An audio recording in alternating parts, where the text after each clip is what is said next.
ಧ್ರುವ sir, ಈ song ಅದ್ದೂರಿ ಸಿನಿಮಾದಲ್ಲಿ ಇಲ್ಲಿ ಇಲ್ಲಿ ತೂ ಅಂತ ಹೋಗಿದರು ನಿನ್ನ ಹಿಂದೆ ಬರ್ತೀನಿ ಹೋಗೆ, ಆ ಸಾಂಗು ಮತ್ತೆ ಈ ಸಾಂಗ್ ಒಂದೇ ತರ ಕೇಳಿಸ್ತಾ ಇದೆ. ಇಲ್ಲ ನೋಡಿ, ಅದಕ್ಕೆ ಕಂಪೋಸರ್ ಹರಿಕೃಷ್ಣ ಸರ್, ಇದಕ್ಕೆ ಅರ್ಜುನ್ ಜನ್ಯ ಸರ್, ಮತ್ತು ಅದು ಮ್ಯಾಮ್ ಹೇಳ್ದಂಗೆ ಜೆನ್ಸಿ ಇತ್ತು ಅದರಲ್ಲಿ. ಇದು ರೆಟ್ರೋ, ಪ್ರಾಪರ್ ರೆಟ್ರೋ ಮೂಡು. ಸೊ ಅದೇ ಬೇರೆ ಇದೆ ಬೇರೆ. ಆ ಮ್ಯೂಸಿಕ್ ಡೈರೆಕ್ಟರ್ ಬೇರೆ, ಈ ಮ್ಯೂಸಿಕ್ ಡೈರೆಕ್ಟರ್ ಧ್ರುವರೇ, ಆ ಚಿತ್ರನ ಬೇರೆ, ಈ ಚಿತ್ರನ ಬೇರೆ. ನೀವು ಕೇಳಕ್ಕೆ ಚಾನ್ಸ್ ಇಲ್ಲ. ಎರಡು ಮನೆಗೆ ಹೋಗ್ಬಿಟ್ಟು ಎರಡು ಜೊತೆ ತಲಕ ಕೇಳಿ ದಯವಿಟ್ಟು ಪ್ಲೀಸ್. ಧ್ರುವರೇ ಒಂದು ನಿಮಿಷ, ಚಾನ್ಸ್ ಇಲ್ಲ, ತಿಂಕು ಮಾಡೋಕ್ಕಾಗಲ್ಲ ನೀವು. ಈ ಸಾಂಗ್ನ ಆ ಸಾಂಗ್ ಹೋಲಿಸ್ಲೇಬೇಡಿ, ಆ ಸಾಂಗ್ನ ಈ ಸಾಂಗ್ ಹೋಲಿಸ್ಲೇಬೇಡಿ. ತಿಂಕು ಮಾಡೋಕ್ಕಾಗಲ್ಲ ನೀವು, never. Last time Shiva Shiva ಸಾಂಗ್ಗೆ ನಿಮ್ಮ ಫ್ಲೈಟ್ ಹತ್ತಿಸ್ತಾವ್ರಣ. ಹಾಂ, ಆ ಕಮಿಟ್ಮೆಂಟ್ ಹಿಂಗೆ ಅಂತ. ಅದೇ ಈಗ ಆಮ್ಸ್ಟರ್ಡಮ್ ಕರ್ಕೊಂಡು ಹೋಗೋದಕ್ಕೆ ಫ್ಲೈಟ್ ಹತ್ತಿಸ್. ನಾನು ಬರ್ಬೇಕಾದ್ರೆ ಲೊಕೇಶನ್ ಎಲ್ಲ ನೋಡ್ಕೊಂಡು ಬಂದೆ ಜಗಣ. ಬರ್ಬೇಕಾದ್ರೆ ಕೇಳ್ದ, ಅಣ್ಣ ಫ್ಲೈಟ್ ನಡುಕ್ತಾ ಅಂದ. ಇಲ್ಲ ಕಣ, ಯಾರು ಹೇಳಿದ್ರು ನಿನಗೆ? ಇಲ್ಲ ಇಲ್ಲ, ಅರ್ಧದಲ್ಲೇನೋ ನಡುಕ್ತಂತೆ. ಸೊ ಅದಕ್ಕೆ ಕೇಳಿದೆ ನಾನು, ಏನು ನಡ್ಗಲ್ಲ, ಬಾರಲ್ಲ ಹೋಗೋಣ. ಅವನಿಗೆ ಫ್ಲೈಟ್ ಹತ್ತಕ್ಕೆ ಭಯ, ಅದಕ್ಕೆ ಏನು ನಡ್ಗಲ್ಲ, ಬಾ ನನ್ನ ಮಾತು ಕೇಳು. ಫಸ್ಟೇ ಪ್ರಿಪೇರ್ ಆಗ್ಬಿಟ್ರೆ ಬೆಸ್ಟು. ಎಲ್ಲಾರ ಫ್ಲೈಟ್ ಗಿಟ್ ಇಳಿದ್ರೆ ಸಮುದ್ರದಲ್ಲಿ ಇಳಿತದೆ. ಈಜೋಡ್ಕೊಂಡು ಹೆಂಗೆ ಬರ್ಬೋದು, ಏನು ತೊಂದರೆ ಇಲ್ಲ. ಯಾರಾದ್ರು ಸುಮ್ಮನೆ ಕೈ ಹಿಂಗಂದ್ರೆ ನಮ್ಮವ್ರು ಕನ್ನಡಿಗರು ಯಾರು ಇರ್ತಾರೆ, ಹಿಡ್ಕೊಳ್ಳೋ ನನ್ನ ಮಕ್ಕಳು ಅಂತ ಹಿಡ್ಕೊಬರ್ತಾರೆ, ತೊಂದರೆ.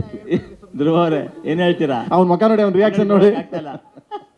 ಅಲ್ಲ, ಅವ್ರು ಓದ್ ಬಂದಾದ್ಮೇಲೆ ಎಲ್ಲ ಆರ್ಟಿಸ್ಟ್ಗಳು ಲೊಕೇಶನ್ ಹೇಗಿತ್ತು ಅಂತ ಕೇಳಿದ್ರೆ ನಾನು ಒಬ್ಬರೇ ಅನ್ಸುತ್ತೆ, ಅಣ್ಣ ಟರ್ಬ್ಯುಲೆನ್ಸ್ ಆಯ್ತಾ ಅಂತ ಕೇಳಿದಿತ್ತು. ಏನಿಲ್ಲ, ಅದ್ರ ಪಾಡಿಗೆ ಅದು ಅಲ್ಲಾಡ್ತಿತ್ತು, ನಮ್ಮ ಪಾಡಿಗೆ ನಾವು ಬಂದ್ಬಿಟ್ವಿ ಅಂತ.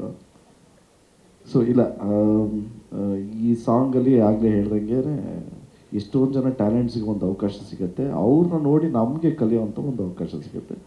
ಸೊ ಅವ್ರು ಹೆಂಗೆ ಮಾಡಿರ್ತಾರೆ, ಇವ್ರು ಯಾವ ಥರ ಸೆಲೆಕ್ಟ್ ಮಾಡ್ತಾರೋ, ಅವ್ರು ಎಲ್ಲೊತ್ತು ಏನು ಮಾಡಿರ್ತಾರೋ ಅಲ್ಲೇ ನಮ್ಮ ಹತ್ತಿಸ್ಬಿಟ್ಟು ಮಾಡಿಸ್ತಾರೆ. ಸೊ ಯಾರು ದಯವಿಟ್ಟು ಅದೊಂದು ರಿಕ್ವೆಸ್ಟ್, ಎಲ್ಲೂ ಹತ್ತದೇನೆ ಒಂದು ಸ್ಟೆಪ್ ಮಾಡಿ ನಮ್ಮ ಹತ್ತಿಸಲ್ಲ. ಧ್ರುವ ಸರ್, ಹಾಂ ಧ್ರುವ ಸರ್ ಇಲ್ಲಿ ಸರ್, ಇಲ್ಲಿ ಸರ್, ಈ ಸಿನಿಮಾ ಬೇರೆ ಬೇರೆ ಭಾಷೆಯಲ್ಲಿ ರಿಲೀಸ್ ಆಗ್ತಾ ಇದೆ. ಸೊ ಬೇರೆ ಬೇರೆ ಭಾಷೆಗೂ ನೀವೇ ಡಬ್ ಮಾಡ್ತೀರಾ ಹೆಂಗೆ ಅಂತ? ಇಲ್ಲ ಮೇಡಮ್, ಕನ್ನಡ ಮಾತ್ರ. ನನಗೆ ಬರೋದೊಂದೇ ಕನ್ನಡ. ಸೊ ಕನ್ನಡ ಮಾತ್ರ ಡಬ್ ಮಾಡೋದು. Okay sir, thank you. ಆಮ್ಸ್ಟರ್ಡಮ್ನಲ್ಲಿ ಶೂಟ್ ಮಾಡಬೇಕು ಅಂತ ಹೇಳಿದ್ರಿ, ಆ್ಯಂಡ್ ಇದು ರೆಟ್ರೋ.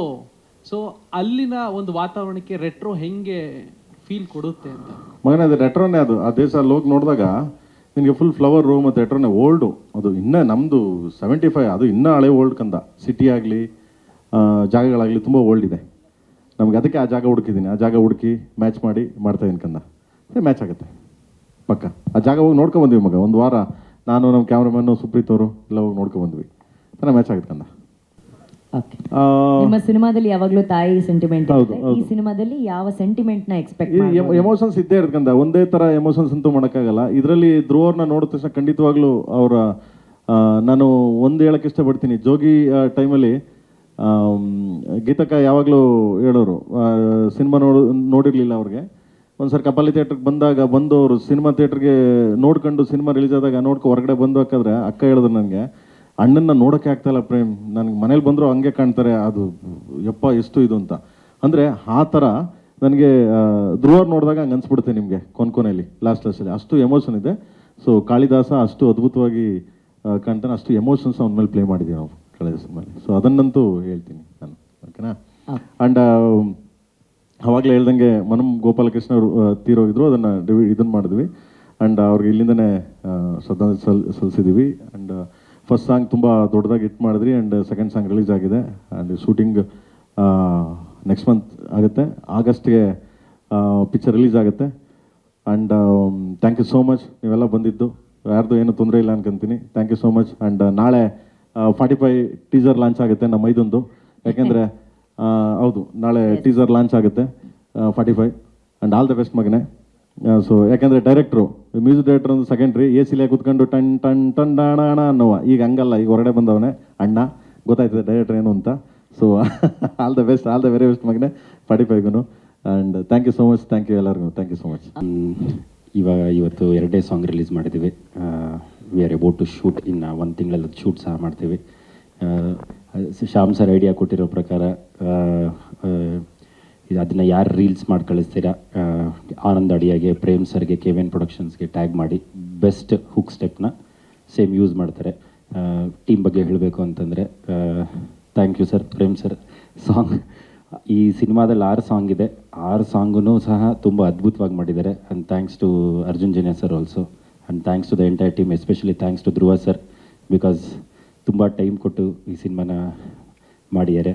ಆ್ಯಂಡ್ ಮೋರ್ ಓವರ್ ಈ ಸ್ಟೇಜಲ್ಲಿ KVN ಸರ್ನ ಮಿಸ್ ಮಾಡ್ಕೊತಾ ಇದ್ದೀವಿ ಇವತ್ತು. ಸೊ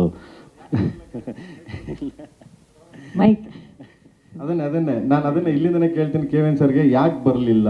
ಇಲ್ಲ, ಸೆಟ್ ಆಗಲ್ಲ ಹೋಗ, ನನ್ಗೋ ನಿನ್ಗೋ ಏನಾರು ಆ ಥರ ಏನೋ ಇದೆಯಾ? ನನ್ನ ಪ್ರೇಮ ನಾನು KVN ಸರ್ ಸೆಟ್ ಆಗಲ್ಲ ಅಂತ ಏನಾರ ಇದೆಯಾ? ಹಾಗೆಲ್ಲ ಇಲ್ಲ, ಇವತ್ತು ಮಾರ್ಚ್ 31 ಇರೋದ್ರಿಂದ, ಇಯರ್ ಎಂಡ್ ಇರೋದ್ರಿಂದ, ಫೈನಾನ್ಷಿಯಲ್ ಇಯರ್ ಎಂಡ್ ಇರೋದ್ರಿಂದ ಇಲ್ಲಿ ನನಗೇನೋ ಮೋಸ್ಟ್ಲಿ ನನಗೂ ಅವ್ರಿಗೂ ಸೆಟ್ ಆಗ್ತಾ ಇಲ್ವೇನೋ, ಅದಕ್ಕೆ ಬರ್ತಾ ಇಲ್ಲ ಅನ್ಕೊಂಡೆ. ಓ ಇಲ್ಲ ಪ್ರೇಮ್ ಸರ್, ಅವ್ರ ದೊಡ್ಡ ಪ್ರೊಡ್ಯೂಸರು, ಅವ್ರ ಫಿನಾನ್ಸ್ ಚೆನ್ನಾಗಿರ್ಬೇಕು, ಆಗ ನಮ್ಮ ಸಿನಿಮಾಗಳು ತಂಪಾಗಿರುತ್ತೆ. ಅಲ್ಲ ಆಲ್ವೇಸ್ ಅವ್ರ ಬಗ್ಗೆ ಏನು ಮಾತಾಡಂಗೆ ಇಲ್ಲ. ಏನಕ್ಕೆ ಅಂದ್ರೆ ಈ ಟೇಸ್ಟ್ ಇರಬೇಕು ಅಂತಾರಲ್ಲ. ಈಗಾಗಲೇ ಬೆಳಗ್ಗೆ ಫೋನ್ ಮಾಡಿದ್ರು, ಯಾಕೆ ಸರ್ ಬರ್ತಾ ಇಲ್ಲ ಅಂತ ಕೇಳಿದೆ ನಾನು. ಏನಕ್ಕೆ ಸರ್ ಬರ್ತಾ ಇಲ್ಲ?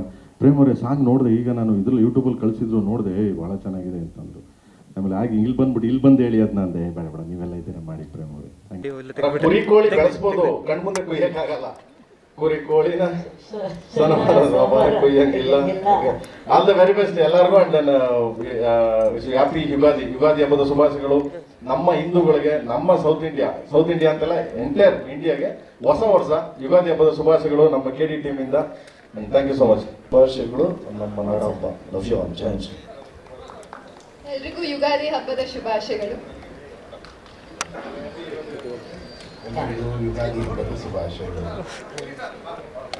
ಸ್ವಾದಿಷ್ಟತೆಯ ಸ್ವಾದ, ತಾಜಾತನದ ಆಹ್ಲಾದ, ಉತ್ತಮ ಆರೋಗ್ಯ ಮತ್ತು ಹೆಚ್ಚಿನ ರೋಗ ನಿರೋಧಕ ಶಕ್ತಿಯ ವೃದ್ಧಿಗೆ ಈಗ ನಿಮಗೆ ಸಿಗುತ್ತಿದೆ ಉತ್ತಮ ಗುಣಮಟ್ಟದ ಪೌಷ್ಟಿಕಾಂಶ Shri Vaidik millet health mix. ಇದು ಸಿರಿಧಾನ್ಯಗಳ ಸಂಪತ್ತು.